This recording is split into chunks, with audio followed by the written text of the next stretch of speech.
Chères Ivoiriennes, chers Ivoiriens, mes chères sœurs, mes chers frères, chers amis de la Côte d'Ivoire, le 23 décembre 2023, il y a une quinzaine de mois, j'ai eu l'immense privilège, l'honneur d'être élu démocratiquement président du PDCI RDA, troisième président du PDCI RDA, après Félix Houphouët-Boigny et Henri Konan Bédié, avec plus de 96% des voix.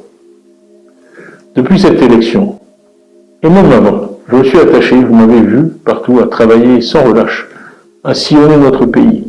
J'ai eu des dizaines, des centaines de rencontres avec toutes les couches socio-professionnelles du pays, toutes les catégories sociales, ethniques, pour développer un diagnostic réel et précis de l'état du pays et surtout, avec l'aide de tous les cerveaux du PDCI et au-delà, faire des propositions, développer un programme pour améliorer la santé pour tous en Côte d'Ivoire, pour donner à tous nos enfants l'éducation et les opportunités que l'éducation offre, les opportunités qu'ils méritent, pour que l'état de droit règne, pour que la paix règne, pour qu'on n'ait plus peur.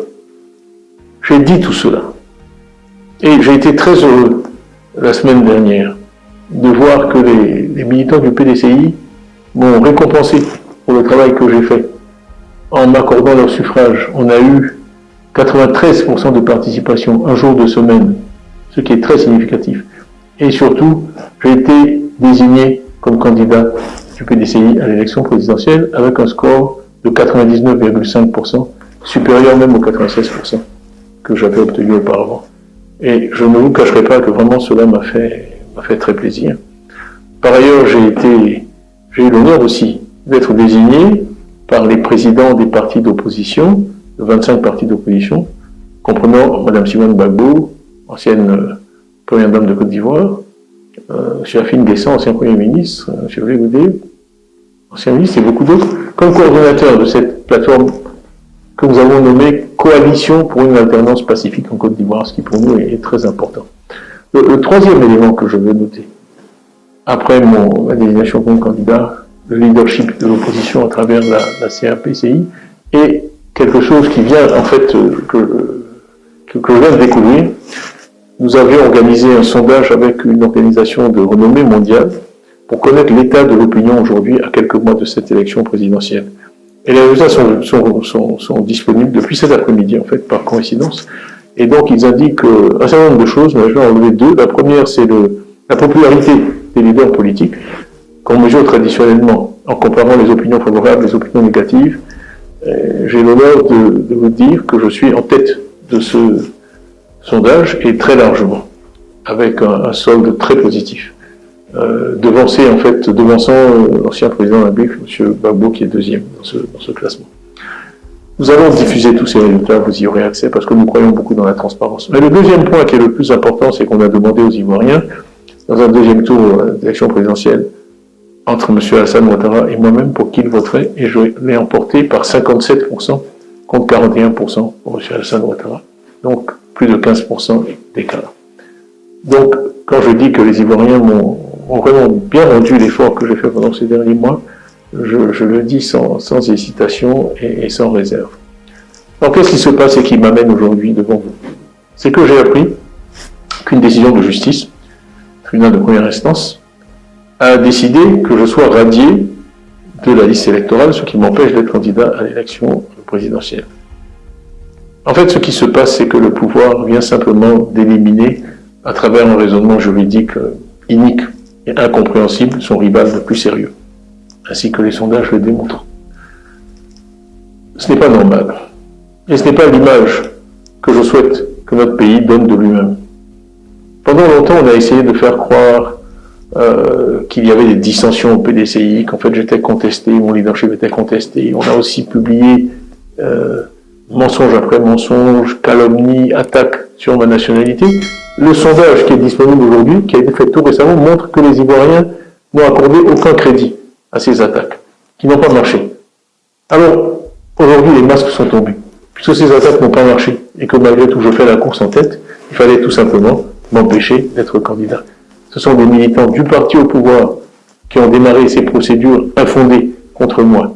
représentés par des avocats du parti au pouvoir, portant ces procédures devant des juges nommés par le parti au pouvoir.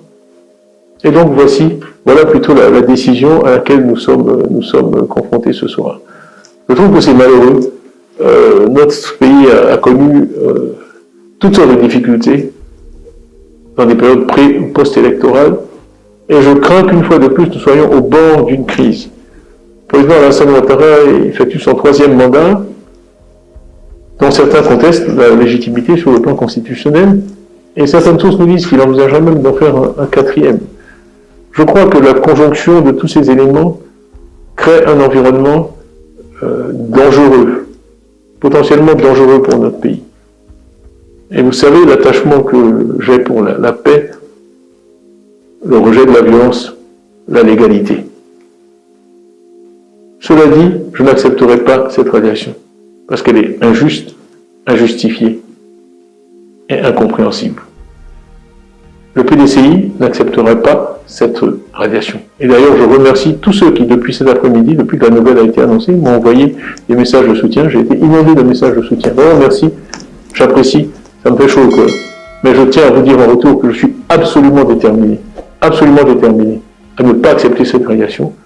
Je suis absolument déterminé à me battre pour que les Ivoiriens puissent choisir librement celui ou celle qui doit les diriger parmi les 5 prochaines années. Je crois que tous les amis de la Côte d'Ivoire, nous-mêmes les Ivoiriens, la communauté internationale, doit peser dans ce sens. Le PDCI est uni derrière moi. Il n'y aura pas de plan B, il n'y aura pas de plan C.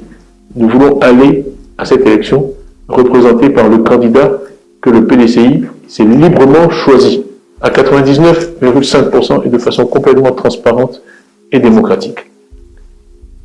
Donc, mon message pour vous ce soir, c'est merci pour votre confiance. Soyez assurés que je suis absolument déterminé à être candidat à la présidence de la République. Le président Oufoué, je l'ai cité dans certaines de mes interventions passées, disait parfois, dans les moments graves, c'est une question de dignité, quand il voulait tracer une ligne rouge à ne pas dépasser. Eh bien, mes chères sœurs, mes chers frères, je vous le dis ce soir, la possibilité pour les Ivoiriennes et les Ivoiriens de choisir en toute liberté, sans crainte, celui ou celle qui doit les diriger, eh bien, c'est une question de dignité. Vous pouvez compter sur moi pour mener ce combat, et je ne doute pas qu'à la fin de ce combat, vous me porterez, par vos suffrages, de façon démocratique et libre, à la présidence de la République, pour mettre l'homme, le capital humain au centre de notre projet, comme le PDCI vous l'a promis et comme je vous l'ai promis. Je vous remercie pour votre attention et je vous dis à très bientôt. Dans un contexte sociopolitique marqué par des tensions persistantes, la récente déclaration de Tidjane Thiam, opposant ivoirien et président du Parti démocratique de Côte d'Ivoire, PDCRDA, s'inscrit dans une séquence électorale qui met une nouvelle fois à l'épreuve la solidité des institutions démocratiques ivoiriennes. Son discours, qui fait suite à sa radiation des listes électorales, révèle bien plus que la frustration d'un homme privé de ses droits civiques. Il s'agit d'une mise en accusation en règle du système politique actuel que Thiam considère comme instrumentalisé au profit du pouvoir en place. L'analyse de ce discours exige une double lecture. Une évaluation critique de ses propos dans leur substance politique, sociale et institutionnelle et une mise en perspective dans le cadre plus large de la gouvernance ivoirienne, soit Alassane Ouattara. Tidjane Thiam entame son allocution par une adresse directe à la nation, usant d'un ton solennel et inclusif. Le choix des mots « mes chères sœurs, mes chers frères » révèle une volonté de rassembler, de transcender les appartenances partisanes et ethniques pour se poser en figure de recours national. Cette stratégie oratoire n'est pas anodine. Elle traduit l'ambition de Thiam de s'élever au-dessus de la mêlée politique, en s'érigeant en homme de consensus dans un environnement polarisé. Il rappelle aussitôt son élection à la tête du PDCRDA avec plus de 96% des voix, un chiffre impressionnant mais aussi symptomatique des pratiques politiques ivoiriennes où les congrès se concluent souvent par des plébiscites peu représentatifs de la réalité démocratique interne des partis. Cette entrée en matière a pour objectif de légitimer sa parole, de rappeler son ancrage dans une institution politique historique, mais elle souffre d'un paradoxe. Elle s'appuie sur des logiques de légitimation qui ne sont pas toujours exemptes des critiques qu'il adresse par ailleurs au pouvoir en place. Il enchaîne rapidement sur les actions entreprises depuis son élection, mettant en avant ses rencontres avec les populations, ses consultations avec toutes les catégories sociales, professionnelles et ethniques du pays. L'objectif ici est double. Démontrer une proximité avec le peuple et revendiquer une méthode politique fondée sur l'écoute, le diagnostic et la proposition. Il cherche ainsi à se distinguer d'un régime qu'il accuse implicitement d'être éloigné des préoccupations populaires et de gouverner de manière technocratique, voire autocratique. Cette insistance sur la concertation pourrait apparaître sincère, mais elle peut aussi être analysée comme une stratégie rhétorique visant à construire une image d'homme d'État en rupture avec les pratiques politiques traditionnelles de la région, souvent marquées par le clientélisme, le népotisme et le verrouillage institutionnel. Thiam évoque ensuite ses priorités programmatiques, la santé, l'éducation, l'état de droit et la paix. Ces thématiques sont universelles, presque convenues dans le discours de tout candidat à une élection. Mais dans le contexte ivoirien, elles prennent une coloration particulière. L'évocation de la peur, pour qu'on n'ait plus peur, renvoie directement aux traumatismes post-électoraux de 2010 à 2011 et aux épisodes de répression politique qui ont suivi. En dénonçant implicitement un climat de terreur, Thiam engage une critique en creux du régime actuel, tout en ménageant son vocabulaire pour éviter une confrontation directe trop frontale qui pourrait être interprétée comme un appel à l'insurrection. L'un des moments forts du discours est son insistance sur les chiffres. 93% de participation à la primaire du PDCI un jour de semaine, 99,5% de suffrages en sa faveur. Cette obsession du chiffre sert à ancrer sa légitimité dans une base populaire large et mobilisée. Mais là encore, un observateur critique pourrait objecter que ces chiffres, aussi flatteurs soient-ils, ne traduisent pas nécessairement une vitalité démocratique. Il peut aussi signaler une homogénéisation de l'opinion à l'intérieur d'un appareil politique peu ouvert à la contradiction interne. Thiam se retrouve alors pris dans un paradoxe qui ne semble pas pleinement résoudre. Critiquer le verrouillage démocratique du régime tout en revendiquant sa propre légitimité sur la base de résultats quasi-soviétiques au sein de son parti. La suite du discours aborde un tournant plus politique encore avec la mention de la coalition pour une alternance pacifique en Côte d'Ivoire, CAPCI, une alliance de 25 partis d'opposition. En rappelant que cette coalition regroupe des figures emblématiques comme Simon Gbagbo ou Afi N'Guessan, Thiam montre qu'il est parvenu à fédérer un arc large de l'opposition. Cela sert deux objectifs: démontrer sa capacité à rassembler au-delà de son camp traditionnel et consolider son image de leader de l'opposition. Mais cette alliance, aussi large soit-elle, pourrait aussi s'apparenter à un attelage hétéroclite aux intérêts divergents, réunis davantage par une volonté de contrer Ouattara que par un projet commun solide. L'unité de l'opposition est souvent un mirage dans les démocraties africaines où les ambitions personnelles prennent le pas sur les logiques programmatiques. Thiam cite ensuite les résultats d'un sondage qu'il présente comme indépendant et réalisé par une organisation de renommée mondiale. Selon lui, il en ressort deux choses. Il est en tête en termes de popularité et il l'emporterait face à Ouattara au second tour avec 57% des voix. Cette référence au sondage sert évidemment à renforcer sa posture de victime d'une exclusion injuste. Comment justifier une radiation si ce n'est pour éliminer un adversaire redouté? Mais là encore, la critique peut s'exercer. Le discours ne fournit aucune information sur la méthodologie du sondage, ni sur l'identité de l'organisme qui l'a mené. Sans ces éléments, le sondage demeure un argument d'autorité plus qu'une preuve irréfutable. L'invocation de chiffres flatteurs, non vérifiables, pourrait donc desservir la crédibilité de l'argumentation, notamment auprès des observateurs internationaux qui exigent plus de rigueur dans l'administration de la preuve. La radiation de Thiam des listes électorales constitue le point nodal de son intervention. Il qualifie la décision de juridique, inique et incompréhensible, tout en accusant le pouvoir d'avoir orchestré cette manœuvre pour éliminer son rival le plus sérieux. La critique est sévère et porteuse d'une grave accusation, celle de détourner les institutions judiciaires pour servir des intérêts partisans. Cette instrumentalisation de la justice, si elle est avérée, remettrait en cause la légitimité du processus électoral dans son ensemble. Elle raviverait également les vieux démons de la crise post-électorale de 2010 à 2011, qui a plongé le pays dans une guerre civile larvée. En ce sens, Thiam soulève une problématique réelle, la nécessité d'un cadre électoral transparent et équitable comme condition de la stabilité politique. Mais l'on pourrait aussi s'interroger sur le moment choisi pour rendre publique cette radiation. Pourquoi une telle décision intervient-elle précisément alors que les enquêtes d'opinion le placent en tête? Le timing alimente les soupçons d'une manœuvre délibérée, mais pourrait également traduire une stratégie d'autovictimisation calculée, destinée à mobiliser une sympathie nationale et internationale. Dans les dernières minutes de son discours, Thiam revient sur les attaques personnelles dont il a été l'objet, notamment sur sa nationalité. Il se félicite que les Ivoiriens n'y aient accordé aucun crédit. Cette séquence du discours vise à redonner une dimension personnelle à un affrontement politique, en soulignant sa résilience face aux campagnes de dénigrement. C'est une stratégie bien connue dans les campagnes électorales. Transformer les attaques subies en preuve de sa force morale et de sa capacité à incarner l'espoir. Mais elle ne répond pas de manière précise aux accusations, laissant le flou sur certains points pourtant cruciaux. L'existence éventuelle d'une autre nationalité, par exemple, ou le détail juridique des griefs retenus contre lui dans la procédure de radiation. La dernière partie du discours de Thiam adopte un ton plus dramatique, presque messianique. Il invoque la mémoire de Félix Houphouët-Boigny, père fondateur de la nation, et parle de dignité comme d'une ligne rouge à ne pas franchir. Ce choix rhétorique vise à inscrire son combat dans la tradition républicaine et patriotique ivoirienne tout en le sacralisant. Il promet qu'il n'y aura pas de plan B, pas de plan C. Seule sa candidature est légitime. Ce refus d'envisager une alternative, bien qu'il puisse être compris comme un signe de détermination, pourrait aussi apparaître comme un aveuglement stratégique. En démocratie, la capacité à composer, à négocier, à envisager plusieurs scénarios est aussi une marque de maturité politique.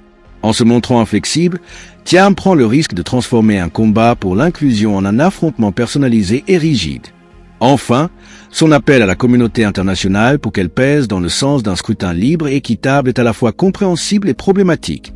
Compréhensible car dans de nombreux pays africains, la pression extérieure peut parfois limiter les excès des régimes autoritaires. Problématique parce que cet appel risque d'être interprété comme une invitation à l'ingérence, surtout dans un contexte où les discours souverainistes gagnent du terrain. Il faudra que Thiam trouve un équilibre entre sa volonté d'internationaliser son combat et la nécessité de rester maître du narratif national. À mesure que le discours de Tidjane Thiam progresse, une ligne de fracture nette se dessine entre deux modèles de gouvernance, celui qu'il propose et celui qu'il dénonce. D'un côté, un projet fondé sur l'état de droit, la justice équitable et l'inclusion politique. De l'autre, un régime qu'il accuse d'autoritarisme, de manipulation institutionnelle et d'exclusion. Ce clivage est au cœur de la polarisation politique en Côte d'Ivoire depuis plus de 2 décennies. En s'érigeant en victime d'un système corrompu, Thiam ne cherche pas seulement à mobiliser ses partisans. Il tente également de se faire le porte-parole de tous ceux qui se sentent marginalisés par le régime actuel. Mais une question essentielle demeure.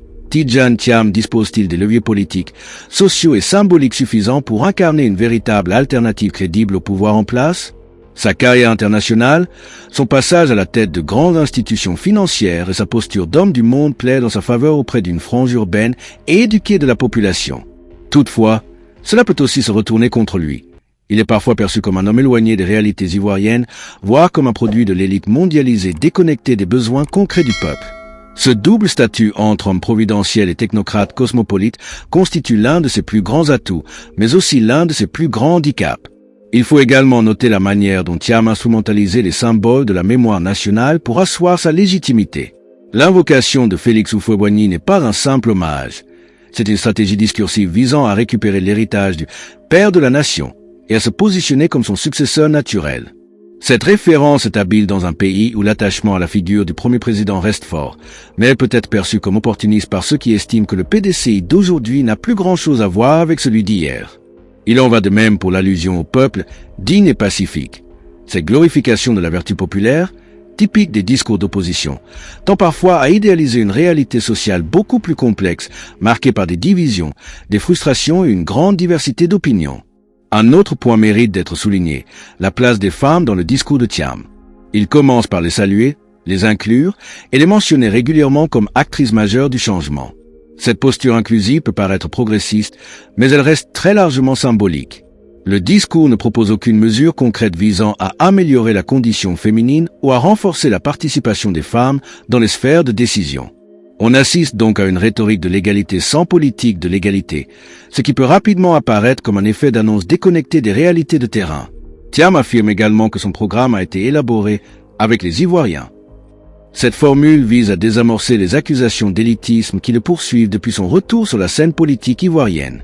Pourtant, l'ampleur réelle de cette consultation populaire reste floue. A-t-il organisé des forums citoyens dans toutes les régions du pays? Des ateliers participatifs avec les syndicats, les agriculteurs, les jeunes, les femmes? Sans éléments tangibles, cette affirmation ressemble davantage à une formule communicationnelle qu'à un processus participatif réel. Elle soulève aussi une autre interrogation. À quel point le PDCI, sous la direction de Thiam, a-t-il transformé ses méthodes de travail pour s'ouvrir réellement à la base? La notion de peur revient à plusieurs reprises dans son discours. Elle est le symptôme d'un malaise démocratique plus profond. Thiam affirme vouloir rendre la liberté aux Ivoiriens et leur permettre de vivre sans peur. Mais il ne nomme jamais explicitement les mécanismes qui, selon lui, entretiennent cette peur. La police, l'armée, les services de renseignement, les intimidations judiciaires. Cette prudence dans la dénonciation révèle une limite de son positionnement. Il critique le système, mais avec une modération stratégique. Peut-être pour ne pas provoquer une répression encore plus sévère, ou pour ménager une partie de l'électorat qui reste attaché à la stabilité actuelle. Cette modération peut être saluée pour sa responsabilité, mais elle peut aussi donner le sentiment d'un manque de courage politique. Un autre aspect central du discours réside dans l'accent mis sur la paix. Cette valeur, souvent convoquée dans les discours politiques africains post-conflit, a un double tranchant. D'un côté, elle rassure. Thiam se présente comme un candidat de la stabilité, de la réconciliation, de la concorde. De l'autre, elle peut apparaître comme une injonction à la passivité. Ne réagissez pas, attendez calmement que justice soit faite. Cela peut créer une frustration chez les militants les plus engagés qui veulent des actions concrètes face à ce qu'ils considèrent comme une injustice flagrante. Le dilemme est classique. Comment canaliser l'indignation populaire sans l'encourager à la violence? En proclamant qu'il n'y aura pas de plan B, Thiam adopte une posture de fermeté totale. Il joue son va-tout. Soit il est candidat, soit il est exclu du processus, et celui-ci perd alors toute légitimité.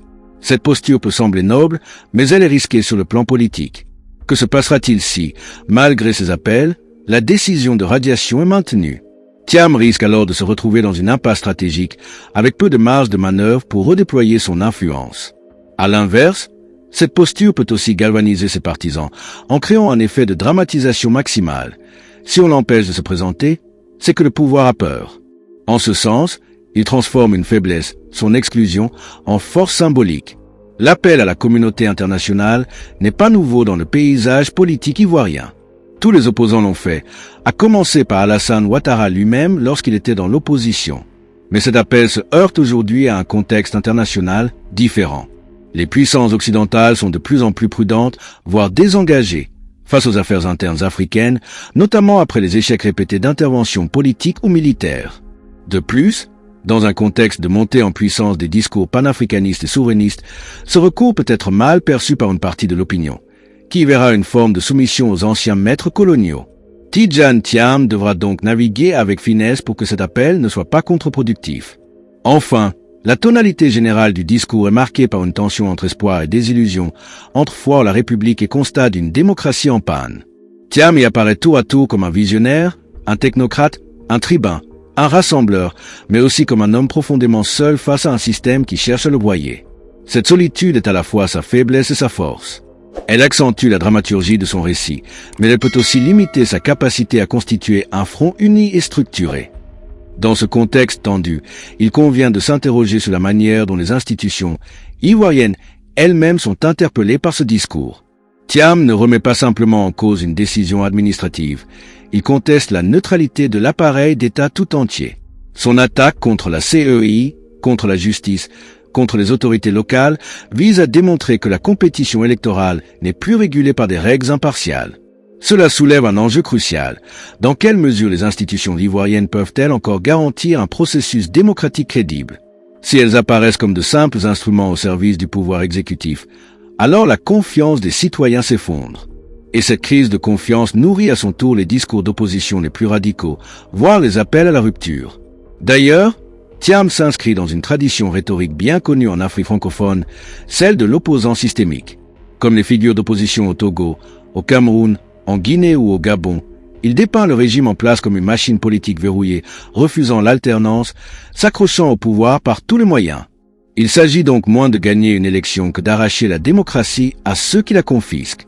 Cette rhétorique de la reconquête peut être puissante dans les contextes de frustration collective, mais elle repose aussi sur une forme de désespoir politique. Si les règles sont biaisées, alors seul un rapport de force populaire, médiatique, diplomatique peut rétablir l'équilibre. Toutefois, il ne suffit pas de dénoncer l'injustice pour construire une alternative crédible. C'est ici que le discours de Thiam montre ses limites. Très peu d'éléments concrets sont proposés pour réformer le système qu'il dénonce. Quelles réformes institutionnelles envisage-t-il? Quel modèle de justice indépendante veut-il instaurer? Quelle réforme électorale proposerait-il pour garantir des élections libres?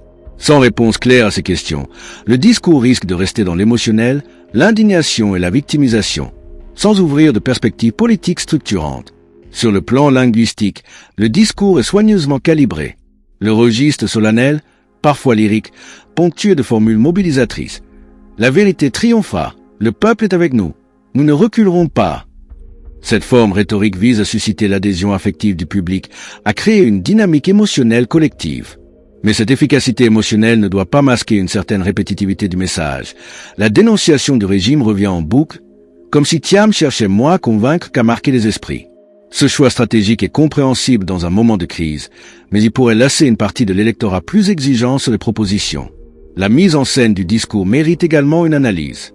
La scénographie sobre, le ton mesuré, les appels au calme et à la dignité contrastent avec les discours de confrontation directe auxquels certains leaders politiques nous ont habitués. Thiam cherche manifestement à se distinguer. Pas de menaces, pas de cris, pas d'appel à la rue, mais une posture presque présidentielle. Cette stratégie vise à le légitimer non seulement comme opposant, mais déjà comme chef d'État en puissance. Il s'adresse à tous les Ivoiriens, pas seulement à ses partisans. Ce choix est intelligent sur le plan électoral, mais il expose à une critique inverse, celle d'un homme trop modéré face à un pouvoir brutal, d'un technocrate trop poli pour résister à la violence politique. Cette posture trouve néanmoins un écho dans une partie de la population fatiguée des violences politiques, des discours incendiaires, des affrontements incessants. Thiam apparaît alors comme un recours moral, une figure de sobriété dans un champ politique souvent dominé par les passions. Mais ce positionnement moral doit être soutenu par un projet politique clair et courageux. Or, le discours reste flou sur les moyens concrets de transformation. Comment compte-t-il rassembler au-delà du PDCI? Quelles alliances envisage-t-il? Quel relais dans la société civile, dans les milieux religieux, dans la jeunesse? L'absence de réponse à ces questions stratégiques fragilise la portée du discours. Il est aussi nécessaire d'interroger le rapport de Thiam à la mémoire politique ivoirienne. En se présentant comme le successeur naturel de Houphouët-Boigny, il entre dans un jeu symbolique risqué, car cette mémoire est aujourd'hui disputée. Alassane Ouattara lui-même se réclame de l'héritage oufouettiste, tout comme Henri Konan Bédié de son vivant. Le peuple, quant à lui, garde une mémoire plus nuancée de cette période. Stabilité certes, mais aussi autoritarisme, clientélisme, centralisation du pouvoir. Revendiquer cet héritage, c'est donc ouvrir un débat sur la nature même de la démocratie en Côte d'Ivoire. Est-ce le retour à un modèle vertical de gouvernance que propose Thiam, ou la rupture avec un passé marqué par le culte de la personnalité? Enfin, le silence sur certaines fractures sociales du pays est frappant. Aucun mot sur les tensions interethniques, sur les clivages nord-sud, sur la question foncière, sur les ex-combattants déséuvrés. Ces réalités, pourtant fondamentales dans la stabilité politique du pays, sont éludées. Cela peut être perçu comme une stratégie d'apaisement, mais aussi comme un manque de courage. Éviter les sujets qui fâchent, c'est parfois se condamner à ne pas affronter les vrais défis. Ce silence sur les tensions sociales profondes pourrait en réalité trahir une gêne stratégique. Thiam sait que ces sujets sont inflammables, susceptibles de diviser plutôt que de rassembler. Mais en éludant ces questions, il donne l'impression d'un programme abstrait, désincarné, éloigné des préoccupations concrètes des Ivoiriens. Or, la politique ne se joue pas seulement dans les hautes sphères ou les cénacles diplomatiques. Elle se décide aussi dans les quartiers populaires, les campagnes, les zones marginalisées, là où les frustrations s'accumulent. Un projet crédible doit parler à ces citoyens invisibles qui n'attendent pas seulement une alternance de façade, mais un véritable changement de paradigme. Par ailleurs, le discours de Thiam reste peu connecté aux dynamiques panafricaines actuelles. À aucun moment il ne fait référence à l'évolution géopolitique du continent, aux recompositions régionales, à la montée du sentiment souverainiste, ni même aux ruptures diplomatiques qui marquent l'actualité. Cette absence est troublante pour un homme qui entend incarner une nouvelle génération de leadership africain. Dans un monde où les jeunes générations scrutent l'attitude des dirigeants face aux puissances étrangères, à la présence militaire française, aux institutions financières internationales, ce silence devient un point faible. Il ne suffit plus de se réclamer du développement ou de l'excellence technique. Les peuples veulent aussi des signes clairs de souveraineté, de rupture avec les dépendances anciennes, de courage diplomatique. Dans cette optique, la posture technocratique de Thiam peut apparaître déconnectée. Certes, sa trajectoire personnelle est impressionnante, ancien patron du Crédit Suisse, figure internationale respectée, mais cette success story ne suffit pas à convaincre les populations africaines en quête de justice sociale, d'autonomie économique, de dignité politique. Un discours trop centré sur l'expertise et l'efficacité risque de sonner creux s'il n'est pas adossé à une vision sociale forte. Thiam parle de vérité, de respect de la loi, de paix, mais il dit peu sur la redistribution des richesses, sur l'accès aux services publics, sur les inégalités flagrantes qui minent la société ivoirienne. Un autre aspect peu exploré dans son discours est la jeunesse. En Côte d'Ivoire, comme ailleurs en Afrique, la majorité de la population a moins de 30 ans. Cette jeunesse, souvent sans emploi, sans perspective, sans confiance dans les institutions, attend des propositions concrètes. Or, Thiam leur adresse peu de messages directs. Il leur parle comme à une catégorie de citoyens parmi d'autres, sans reconnaissance particulière de leur rôle central dans les mutations à venir. Cette omission peut s'avérer coûteuse, car la jeunesse est à la fois le cœur battant des mobilisations sociales et la principale cible des manipulations politiciennes. L'ignorer, c'est prendre le risque de lui laisser croire qu'elle n'a pas sa place dans le projet. Sur le plan du timing, enfin, le discours de Thiam intervient à un moment de grande incertitude politique.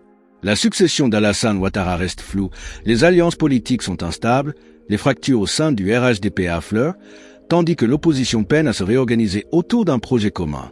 Dans ce vide stratégique, le discours de Thiam vise à se positionner comme un point de ralliement, un recours possible pour les modérés, pour les déçus, pour les orphelins du PDCI. C'est un pari audacieux, mais risqué, car pour incarner une alternative crédible, il ne suffit pas de dénoncer ou d'espérer. Il faut construire, convaincre, mobiliser sur la durée. En conclusion, le discours de Tidjane Thiam est une déclaration d'intention, solennelle, posée, bien formulée, mais incomplète. Il pose les bases d'une contestation du pouvoir en place en revendiquant la légalité, la transparence et la justice. Il se positionne avec intelligence comme une figure de rassemblement, évitant les outrances et les invectives. Mais il pêche par un manque de propositions concrètes, par une certaine prudence sur les sujets sensibles et par une absence notable d'ancrage dans les réalités sociales, générationnelles et géopolitiques du moment. Pour que cette parole devienne un projet politique solide, il lui faudra plus que des principes, un programme clair, des alliances fortes et un lien authentique avec les aspirations du peuple.